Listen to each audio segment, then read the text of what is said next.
guys, it's Bakington, back at it again, and today we have another Five Nights at Freddy's recipe. This one is the Bonnie Burger from the Five Nights at Freddy's cookbook, and this recipe was requested by a wonderful viewer. I'm gonna put the request here somewhere, in editing we'll put it in there somewhere.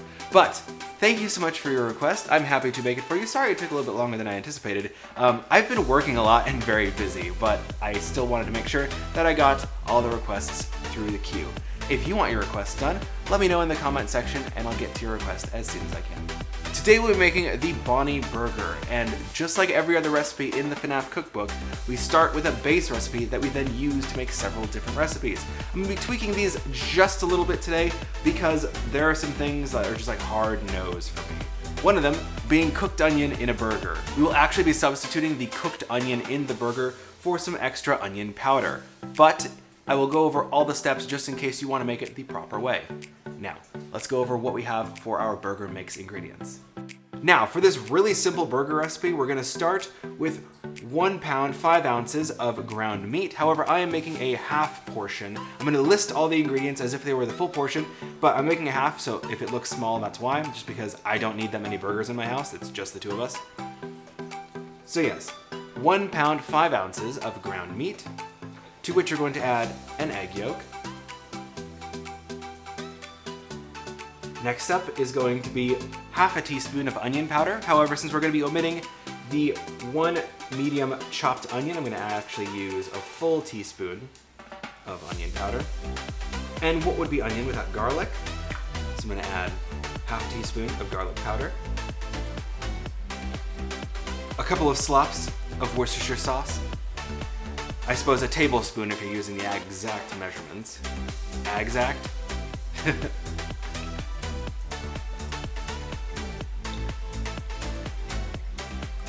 And we can't forget a teaspoon of salt. And some fresh black pepper.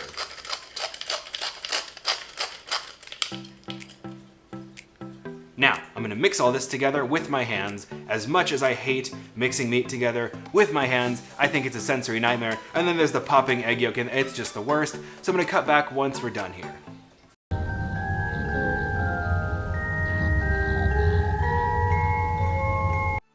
Now, one sensory meltdown later, we have 3 beautiful burger patties. Again, you're gonna wanna split this into 4 if you're making the traditional recipe, but I split this recipe in half, so I'm using 3. Because, again, we don't need that many burgers in our house, it's just the 2 of us. Now, I'm gonna set these aside while we work on our fried onions. Alright, so now our burgers are resting in the fridge while we work on the rest of the accoutrements for this burger. I mean, doesn't this look great? I suppose if you like burgers, it probably looks really good. But with me, the burger has to be plain. I like cheese and meat, and that's pretty much it. I'll take the lettuce, it's fine. It's pretty unobtrusive. But like onions, no thank you. Sauce, no thank you. Tomato, pickle, no. That doesn't work with me. However, for the sake, I did not get a tomato. I just realized we didn't get any tomato. That's okay, you don't eat tomatoes either, do you, Derek? No, I don't. So, it would have been wasted anyway, and we're not about wasting food here. Yes, we are, but not on camera. Now, we have to make some fried onions and some burger sauce to go with it. So, let's go over how we make the fried onions and the burger sauce while we wait for our burgers to chill. Now, here I've got an onion, and this is my onion. We're gonna chop the onion into slices and then let it sit in some buttermilk and then fry it afterwards. I'm not gonna actually be using buttermilk as it were, like bottled buttermilk, because I don't want to waste my money buying something I'm not gonna use beyond this recipe. Like, this onion's lucky to be here. It's just an integral part of the recipe, so I can't omit it. But I don't like buttermilk. I'm not gonna be using it outside of this recipe. I'm not gonna go out and buy a bottle of buttermilk for 3 tablespoons. So I'm gonna show you how to make some DIY quick buttermilk. It's not exact, but it will approximate the usefulness of buttermilk. I've been waving the knife around a lot. Let's cut some onion. So I'm gonna cut my onion in half.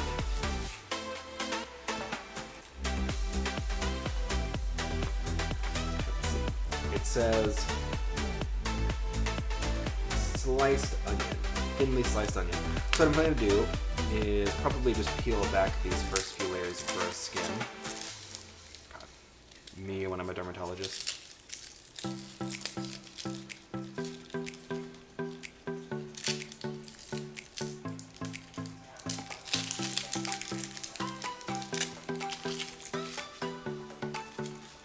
say.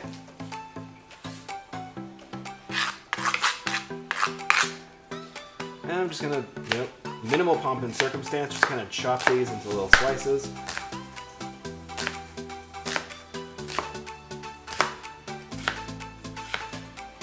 And there we have our sliced onion.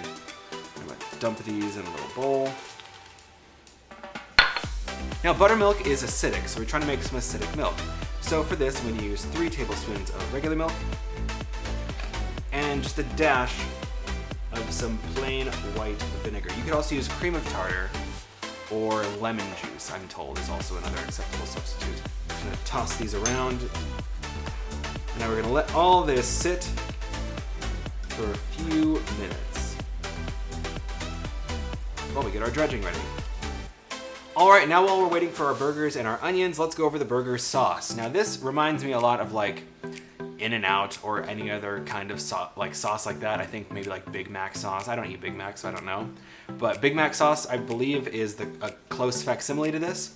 It's ketchup, mustard, mayonnaise, and chopped pickle. I believe gherkin is in the recipe. And chives are optional if you really want to make this fancy. But like, what child likes chives? What child goes to a Pizzaplex and asks for chives? I know one. Her name is Haley Haggison.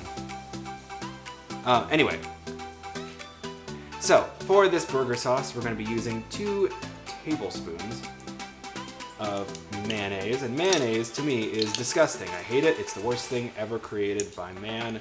That includes sin.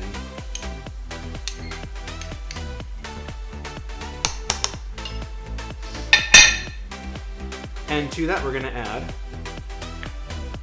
a teaspoon of ketchup,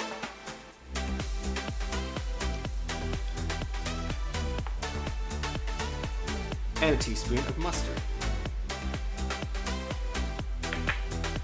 And we would add some chopped gherkin, one finely chopped gherkin, or I imagine you could get away with some sweet pickle relish or sour gherkin relish if that's a thing. I imagine that's probably a thing.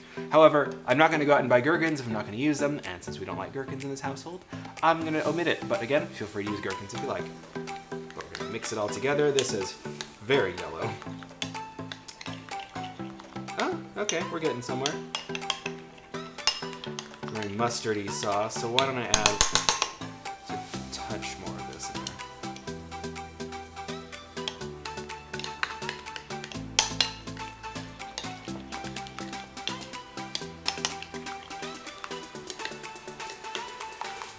And there we have some burger sauce. Now, let's go cook those onions. Alright, now I've marinated our onions in the buttermilk and drained them as to the best of my ability. I'm going to toss them in this bowl.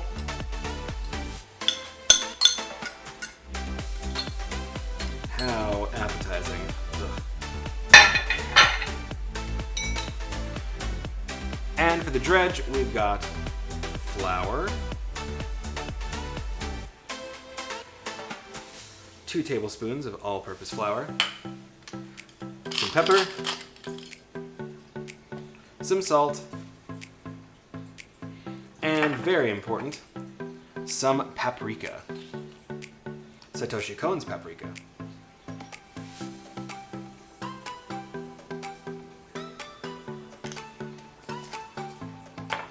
I'm just going to toss this all together.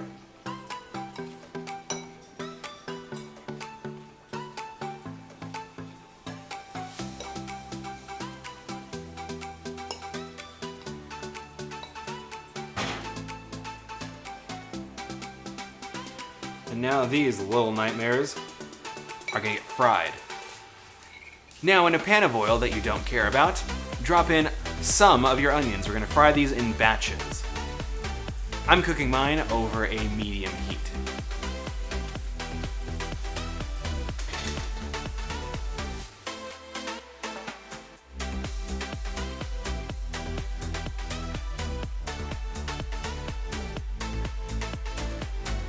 In a pan with a bit of oil, I'm going to cook my burger on both sides until it's your desired level of pinkness. For me, if it's not completely blackened in charcoal, it's too raw. However, I'm not just making these for myself.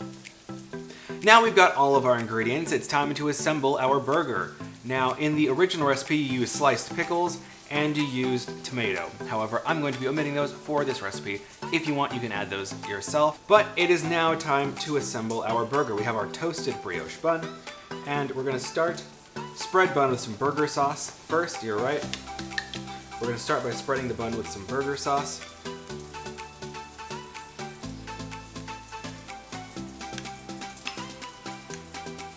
Get both sides. This is a bun we buttered and toasted on a pan. You could also use a toaster, I suppose. Next, we're gonna add lettuce, tomato, and the cheeseburger pickles if using, a generous amount of crispy onions, more burger sauce, and finally the top of the bun. So we'll add some lettuce, the burger. Ah, it's falling. Front and center. Some crispy onions. Just looks so appetizing. Not. And top it off with onion down. I'm touching it. Oh, it's on me. Ah! Freddy, you're supposed to be on lockdown. Officer Vanessa, I do not know how I got here. And here we have our beautifully assembled burger. Now you're probably thinking, hey, this doesn't look like the burger that you assembled a few seconds ago. And it's not. Because I don't like any of that stuff that's on there. This is just ketchup and lettuce and a burger. And let's try it.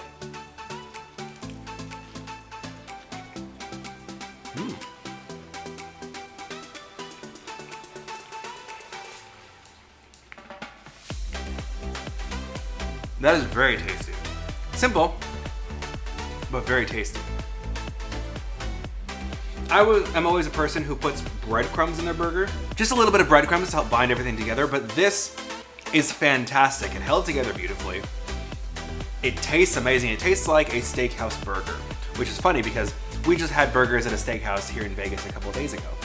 And this honestly tastes like a pretty good facsimile, including the fried onions, which is also on the burger we had at Oscar's Steakhouse over at the Plaza in Las Vegas. This is really tasty. Definitely gonna be making these in the future. And I also really like about how this recipe is that it's used in future things. So that burger recipe will be turned into meatballs for a meatball sub. It'll be turned into other things for other recipes later in the book. And I really like that about this particular book. You can really tell they put care into making these recipes. Because I've tried out a couple of franchise cookbooks, as you know, and they kind of run the gamut in terms of how helpful they actually are. But this is a 10 out of 10. Well, that about wraps it up for today. Thank you so much for watching. If you're watching, if you enjoyed, make sure to like, comment, and subscribe down below, and let me know in the comment section what you want to see next. Now, I'll see y'all in the future. Later. Peace.